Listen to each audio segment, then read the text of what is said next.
Welcome back to Our Community. Susie Thomas visiting, picking the brain of Dee Matthews from the Stark County Board of Realtors, and with today talking about a family Christmas Eve and share the warmth.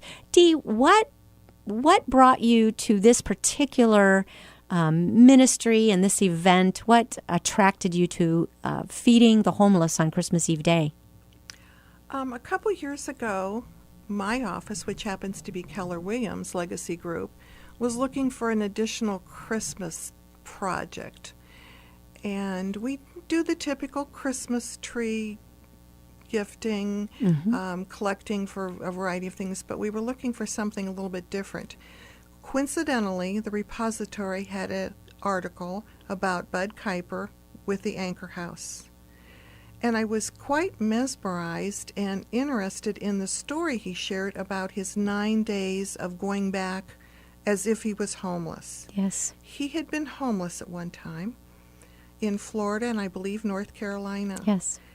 And he really felt that in the Stark County area, to truly experience beyond what he had experienced for a short period of time, the only way he could do that would be to go out on the streets with a few dollars in his pockets for 9 days. The article fascinated me. And I thought, maybe this is where we can help.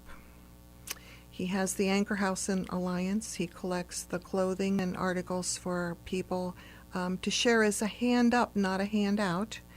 And I was, again, as I said, fascinated. So I decided before I presented this to the office to go visit him to see if this was for real, so to speak, because I really needed to check this out before I promoted the program. And my excitement and enthusiasm for this project after meeting Bud just blossomed. Mm-hmm. So that particular Christmas, as an office, we chose to help him with collecting the clothing, etc., for the second Christmas Eve Share the Warmth program that he was doing. The first year, he just had a few items, had a small program going on Christmas Eve, a little bit of food, mostly clothes. And if I remember correctly, he only had about 75 people that day. That's true. He wanted to expand, and so that's the year that I got involved. And I was quite impressed because I followed it through and volunteered when we were outside, and thank you, God, it was a warm Christmas Eve. Yes.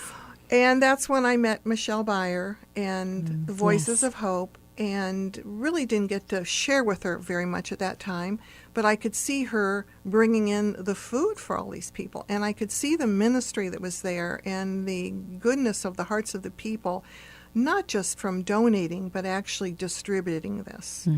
And it was a very warm, humbling experience.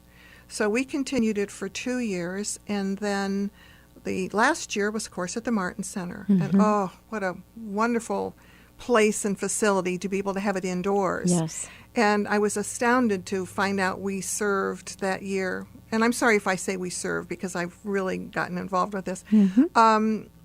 About 700 people. Yes, that is true. And this year we're anticipating maybe 800 or Yes. more. And so it is expanding. So this year, when the Board of Realtors was looking as a whole organization of real estate offices to do one more project for the year, somebody remembered what our office had done and said, Dee, would you like to chair this subcommittee, and take it on. So this year the Board of Realtors, all of the realtors were invited to participate. And I'm very excited that the donations and the things we've been able to do within our real estate community have blossomed and continued. So Yes. Last week, we sorted a whole truckload of items, clothes, personal items, boots, shoes, you name it. Everything that was on Bud's list, we have collected. And then we got involved because I couldn't just stop there, and I realized that there were other needs with the food. So in a few days, we are going to need some help with some food. We did have large number of turkeys donated, so there will be turkeys already baked and ready to go, some hams, etc. but there still is a need for casseroles, home-baked cookies and pies. We want everybody that's participating that day to really feel that warmth we're talking about. It's not just a name. We want them to feel the warmth of the whole community. So we expanded, we've collected some funds to be able to help, that particular day beyond the donations. But there still is a need. There's still some things that we're looking for, and so we're hoping our listeners will be able to maybe help us with. And normally, it would be, you could kind of drop it off on a weekday or something like that. This is one of those times where you're really needing people to bring it on Christmas Eve day and hopefully cooked, baked, ready to serve and warm, because if you've got 800 people arriving at 2 o'clock for Christmas Eve dinner, it's going to be, you've got it down to a science logistically, but it does add to the confusion if some things arrive like green beans in a can. Of course, we would take them gladly and are so grateful for whatever people are bringing. But it'd be even more awesome if you could put those green beans in a casserole dish, pour a little mushroom soup on top of them, and throw some French onions on top, if things could arrive made, that would be best. And we realize this is Christmas Eve day. So I think that's why they've moved the time to 2 o'clock to allow you to come home from church and get everything ready and then bring it to the Martin Center, which is located on 3rd Street Southeast in Canton. Do you have the address there? Yes, I do. Yes, it is. Show me. The address is. Thank you. 1253. 1253. 3rd Street, Southeast in Canton. I know how to get there. I don't know the address. There's a couple doors if they are finding it in their hearts to make some casseroles for us. It is door number 2. It is the most accessible from the parking lot. There is a church that meets in the building earlier that day, and they do use another door.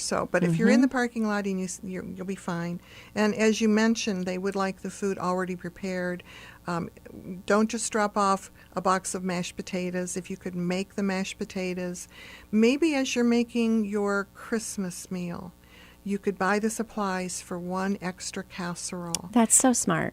Just instead of making 1, make 2.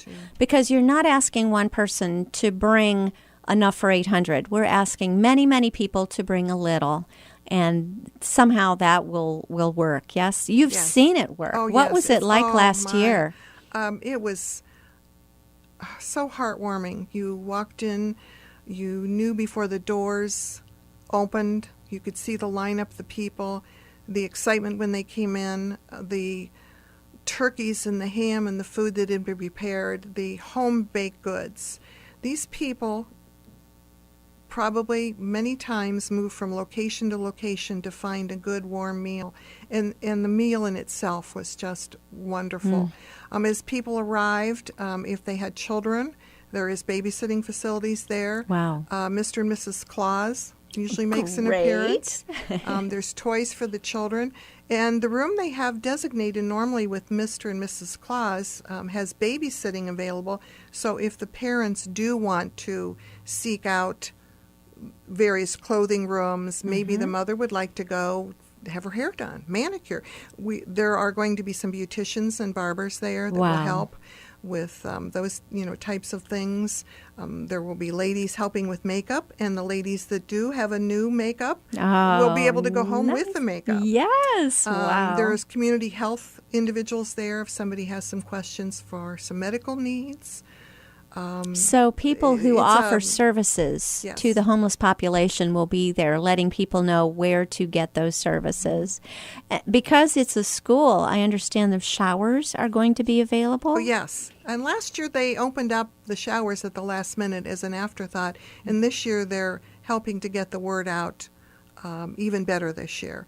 They do know some of these people really do need to come in and use the shower facilities. There will be towels provided. And that's one thing also that if somebody wants to donate, good used towels. Nice clean towels. Clean, of course, and ready to go would be appreciated. I've even heard that some people came in, they got a shower, they got their hair done, their nails done, got themselves a new outfit, and they were like, I'm going to go to Christmas Eve service. I'm ready. I'm clean and ready to go out. And it encouraged people to attend a church service on Christmas Eve that may not have been there because they felt like they could. Yes, and that's the feeling that you just felt in the room. If you could just close your eyes and envision, some people that came in with some needs, but the way they were ministered to and the love and the sharing of the day is just an absolutely beautiful experience. It really is. There's no soup kitchen feel to this at all. This is a dignified dinner. Yes, talk about that. Yes. Their encouragement is to have the home-cooked foods, the baked goods. We encourage them to be homemade. We really do want the individuals to feel very special this day, very loved, to give them some hope for the future, for the coming year, to minister to their needs so that they know there's other organizations they can go to from help. Really give them that hand up that they really need to be able to maybe take the next step in their lives. Yes. Because if they don't have that help, how can they go for a job interview? Right. If they're not clean, if their hair is not cut, if their stomach is empty, right. What are they thinking about for that day? They're thinking about, where's my next meal? Where's my next meal? Unfortunately, people say, oh, why don't they just get a job? It's not that easy sometimes. They do need this, and it's a start for them. And it's the community coming together. There's so many wonderful organizations that... Let's talk about those. This has been sponsored. It's made possible by a lot of people pitching in. Who are they? Well, it did start with the Anchor House and Voices of Hope, which is Bud Kuiper and Michelle Beyer. Refuge of Hope is involved. Of course, the Martin Center. Oh, how wonderful that we can have this program inside. The Stark County Hunger Task Force, WHBC, and of course, WNPQ. Thank you. We also have, Community Harvest is involved. I mentioned Refuge of Hope. This year, the Board of Realtors, as I mentioned, are participating. And I'm probably leaving out some of the other sponsors. But I think the main thing we want to share is there's been so many wonderful groups and organizations that have committed to come together to make this event so very special. Yeah. And it seems to be something that grows from year to year to year. Certainly, very little advertising has been done to let someone know to come eat there. But that word certainly does spread, doesn't it? Yes, it does. So let's spread the word just as fast, just as rapidly, to get the word out for cooks. We need some people willing to make the food and deliver it to, let me give you the address again, to 1253 3rd Street Southeast in Canton. That's 1253 3rd Street Southeast in Canton. Zip is 44707. And boy, if you could just make an extra whatever that you're making and bring it over on Christmas Eve in the afternoon. But it'll be done by 5, so it won't interfere with your Christmas Eve evening plans. It's 2 to 5, and that's when folks will be coming and enjoying just a wonderful family Christmas Eve, sharing the warmth. Dee Matthews, is there a website, something to go to that people can find out more information? Yes, I would recommend that they go to sharethewarmthstark.org. Okay. Sharethewarmthstark.org. And all the information will be right there. Yes, and you can also find about the program on Facebook. They do have a Facebook page. It's a Community Christmas Eve. Okay, perfect. And you can get the link on that, too, to the program if you're interested. Awesome. Dee Matthews, thank you so much for what you do in our community. Thank you.